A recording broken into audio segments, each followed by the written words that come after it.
حضرت سیدنا ابراہیم اور حضرت سیدنا اسماعیل، سیدہ ہاجرہ سلام اللہ علیہا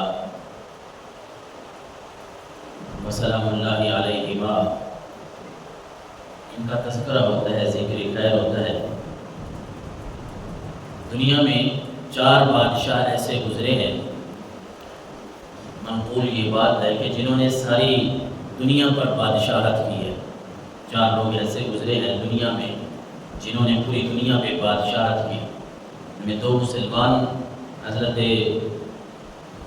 سلیمان علیہ السلام اور حضرت ذوالقرنین، دونوں کا تذکرہ قرآن مجید فرقان حمید میں ہے۔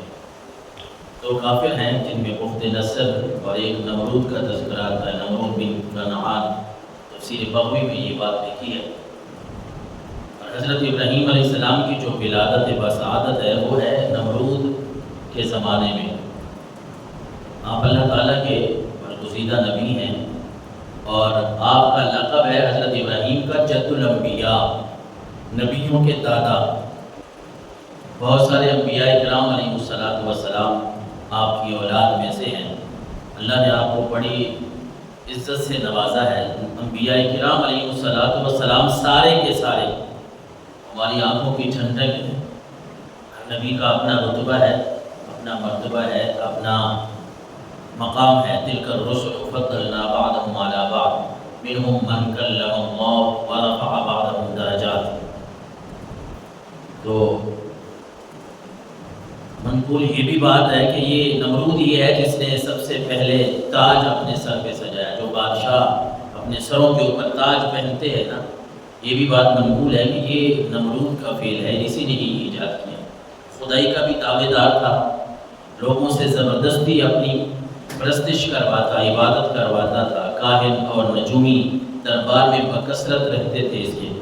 ویسے بھی جس کے دل میں اللہ کا خوف نہ ہو، جو بھی بادشاہ گزرے ہیں، جس کے دل میں رب کا خوف نہ ہو، وہ انہی باتوں پہ یقین رکھتا ہے۔ پھر اپنے دربار میں نجومی، ستارے دیکھنے والے، ہاتھ سے لکیروں سے حساب لگانے والے، مختلف قسم کے علم والے وہ رکھتے ہیں، اور روز آئے دن کوئی نہ کوئی ان سے بات پوچھنا اور پھر دلوں کو تسلی دینا کہ ہاں میں ٹھیک کر رہا ہوں، میرے مخالف کون چل رہا ہے۔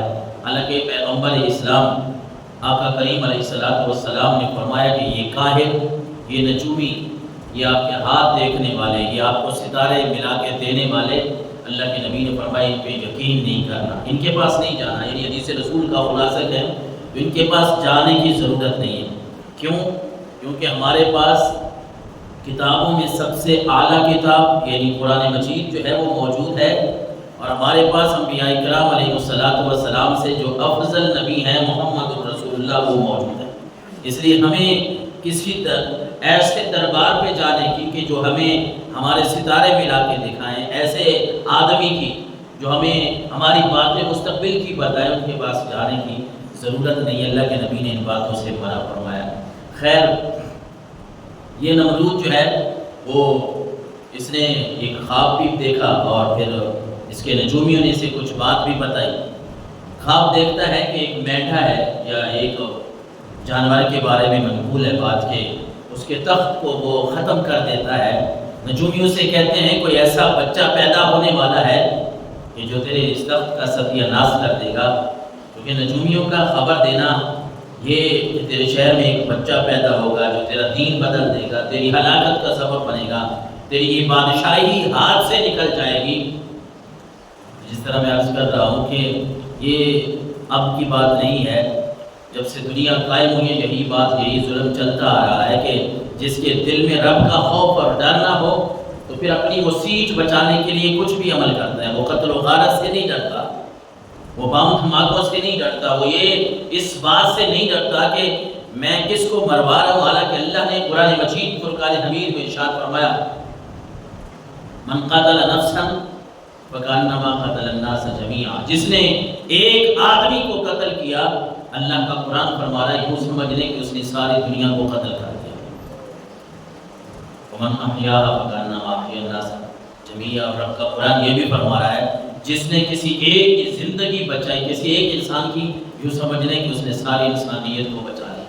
لیکن اس کے قطع نظر جن لوگوں کے دل میں یہ بات نہیں ہوتی نا، ان کے ذہن میں یہ بات ہوتی ہے کہ بس کسی طرح میری یہ بادشاہت بچی رہے، یہ سیٹ بچی رہے، پھر وہ ایسے ہتھ کنڈوں پہ اتر آتے۔ تو اس نے بھی یہی کہا، اپنی فوج کو، اپنے لوگوں کو یہی حکم دیا کہ بچوں کو قتل کر دیا جائے، مار دیا جائے، جو بھی بیٹا پیدا ہو۔ یہ حضرت موسیٰ علیہ السلام کا تذکرہ بھی ہمیں اس طرح کا قرآن مجید میں ملتا ہے، یذبحون ابناءہم ویستحیون نساءہم۔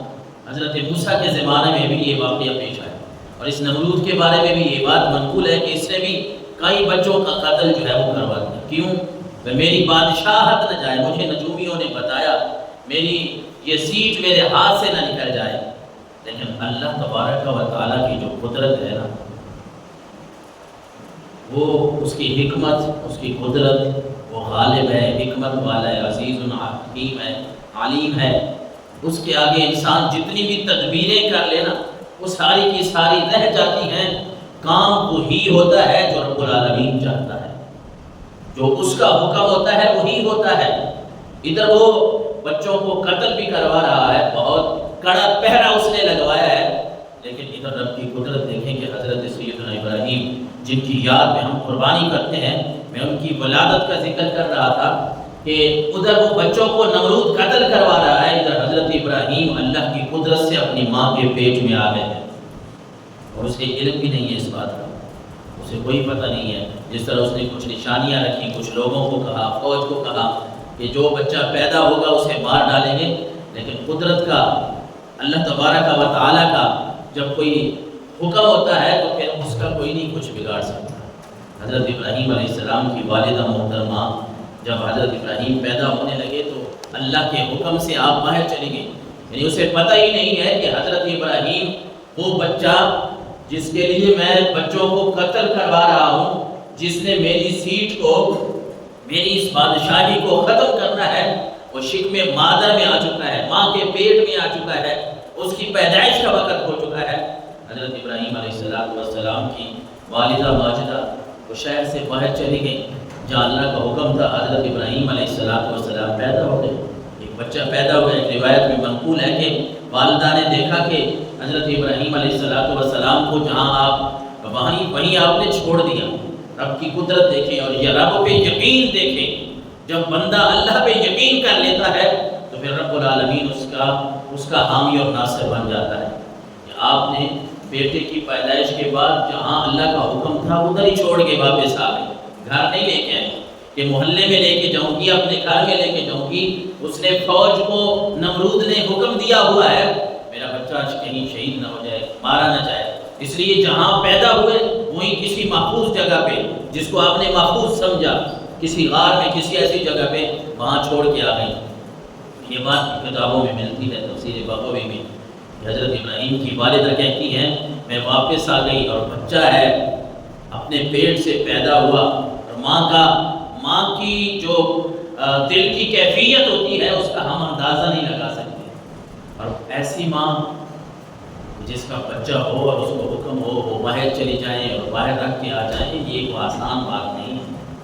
لیکن میں عرض کر رہا تھا کہ جن لوگوں کا شیوا، جن کی یہ عادت بن جاتی ہے رب پہ یقین کرنا، بھروسہ کرنا، پھر ان کے لیے رب انتظامات کیسے بنواتا ہے۔